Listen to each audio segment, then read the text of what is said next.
Yes, Your Honor. It's okay.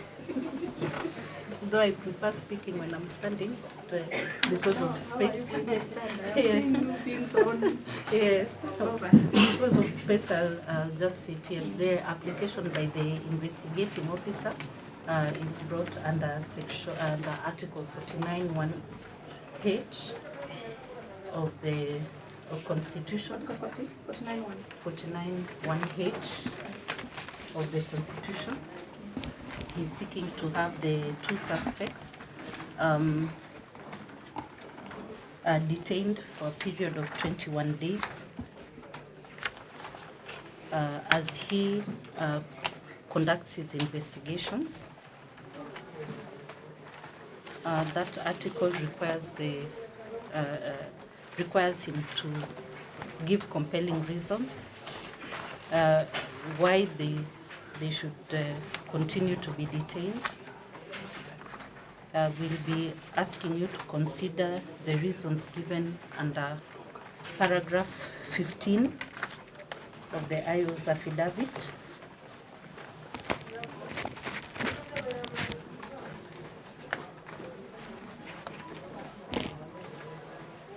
And also, Your Honor, looking at the application and the affidavit, we would like you to consider that he's investigating into serious offenses that were committed during the protests on the 25th of June this year,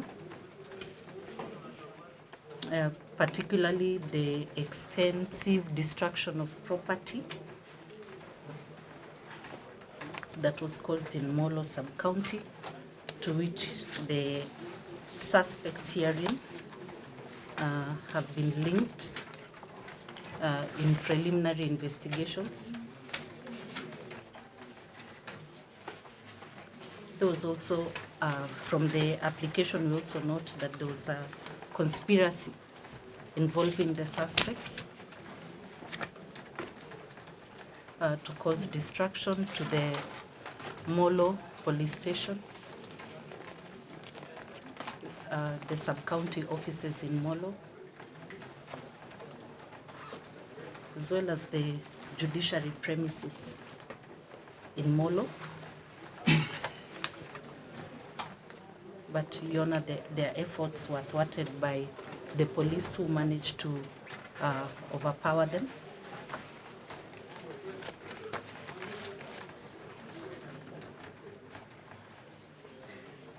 The first suspect is said to be the MCA Molo ward, and the second suspect is said to be his assistant. By virtue of the offices they hold, we consider them, and I ask this court to consider them as persons having influence. The key witnesses in this case are expected to give evidence of financing by the two suspects to commit various offenses as have been indicated in the application during the protests.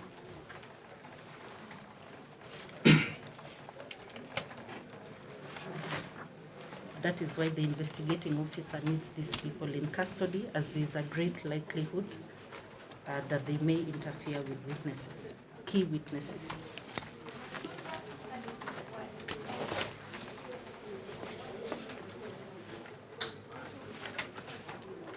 I'd also like to refer the court to section 123A, 1 of the Criminal Procedure Code, which mandates this court to consider the nature, the circumstances of the offense that are alleged to have been committed, and also the position held by the suspects. In considering those two areas, we urge this court to consider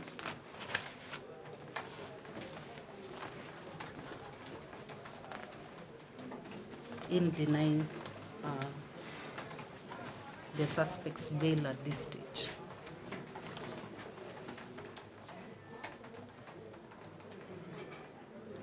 We also urge the court to consider the complexity of the investigations that are being carried out.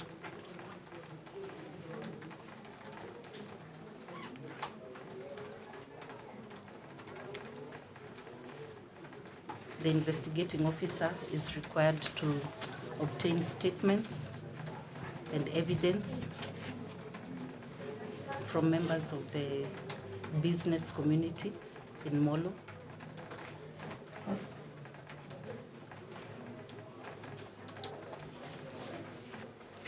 The sub-county, Molo sub-county, as well as various witnesses who are not from the Molo locality. The investigating officer is also looking into a wide range of offenses.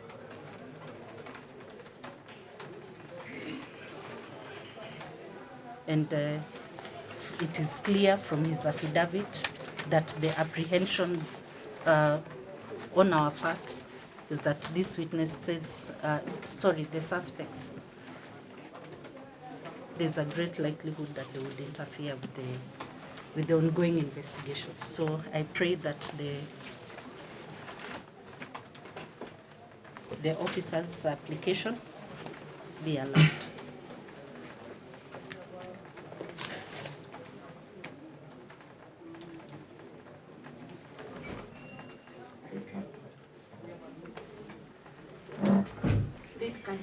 Yes, Your Honor. Thank you. Your Honor, we should briefly address you regarding that application. Your Honor, we strongly oppose that application. And before even getting into the merits of the application, there is a preliminary issue, and it's good that Mr. Harrison Mayake is present. Perhaps in your direction, he can confirm whether he appeared before Commissioner for Oaths and had his affidavit in support of this application commissioned. If he appeared, we can proceed from there in opposing the application. He can just confirm he is present in court.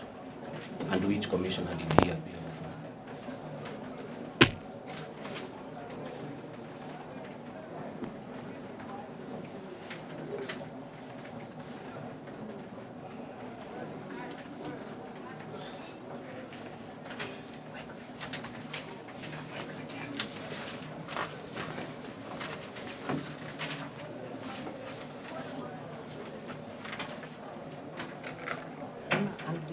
Suggesting that we deal with the application first, since that was where we started. If it was just a minute. It touches on it, and counsel had been given her time. Perhaps if he responds, he can see where this argument is going. I think if he had a preliminary objection, we would have begun with the objection. It is not a preliminary objection. It is a preliminary issue in the set of issues that are before the law. You can just say so yes or no. Your Honor, being assisted by the body people clerk. Being assisted by the body people clerk. Because of time, I was busy in the station going on with processing of the suspect. I left the affidavit to the clerk who assisted me with this fraud. So you did not appear before any commissioner for Oaths? Yes, Your So, Your Just a minute. Let me record that, right? yes. You can continue with your objections, then so here you respond.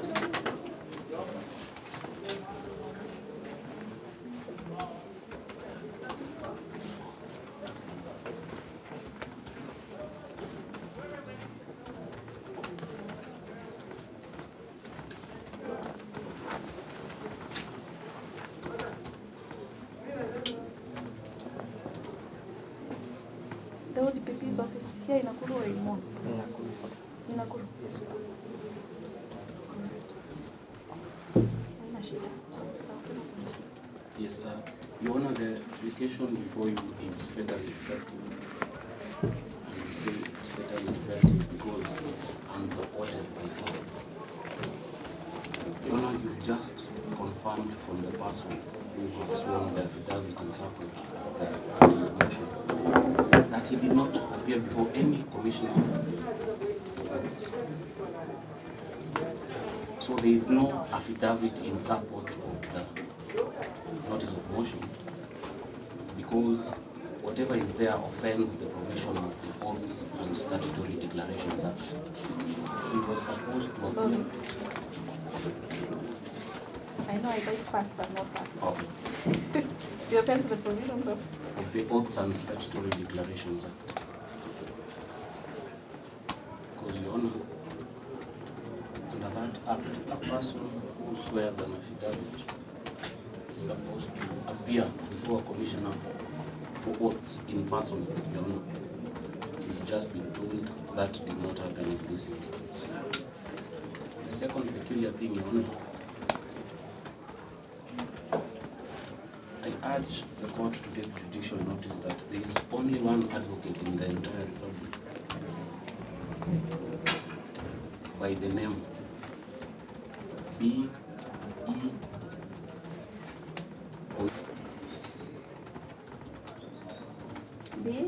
B.E. Owino Oenga.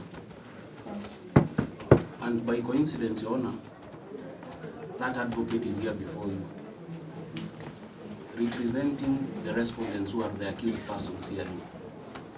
So it cannot happen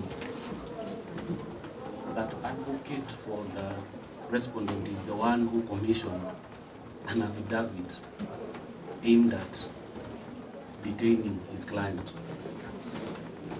Your Honor, for record purposes, yesterday, which was the 3rd day of January, I, alongside Mr. Owenga, visited the accused persons at Central. Yesterday, 3rd of July, 2025. I and Mr. Owenga visited the accused persons at Central Police Station. And for the record, Your Honor, and again I urge the court to take judicial notice of this. The first accused person, until last week, Your Honor, until 2 weeks ago, he was the Deputy Speaker for Nakuru County Assembly. Your Honor, he was impeached, and after his impeachment, I, appearing alongside Mr. Ratitu, Mr. Owenga, and Mr. Mushiru, we filed judicial Nakuru High Court judicial review number E006 of 2025, where even when you go to the CTS, it will show clearly Mr. Owenga is advocate for the first accused person. Your Honor, an application seeking to deny a person the right to liberty must be founded on facts. Now we don't have a supporting affidavit. All we have is a notice of motion. So there are no facts to back up the application that is before you. Nonetheless, Your Honor, now we can go direct and address that application. Your Honor, in this application, what the court is being asked to do is to interfere with the right of liberty of the two accused persons. Right of which, Your Honor,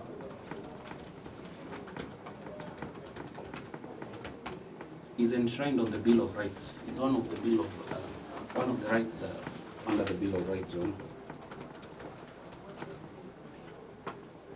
It is not an absolute right, we agree. But for it to be interfered with, Your Honor, the prosecution has a duty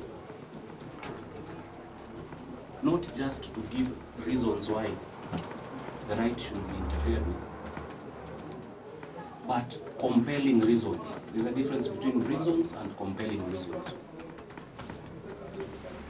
These reasons, Your Honor, should have come in form of an affidavit, which is not there. The affidavit on record is incompetent.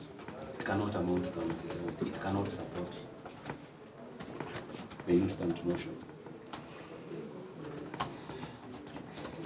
Your Honor, it is our submission that the instant application is a desperate measure,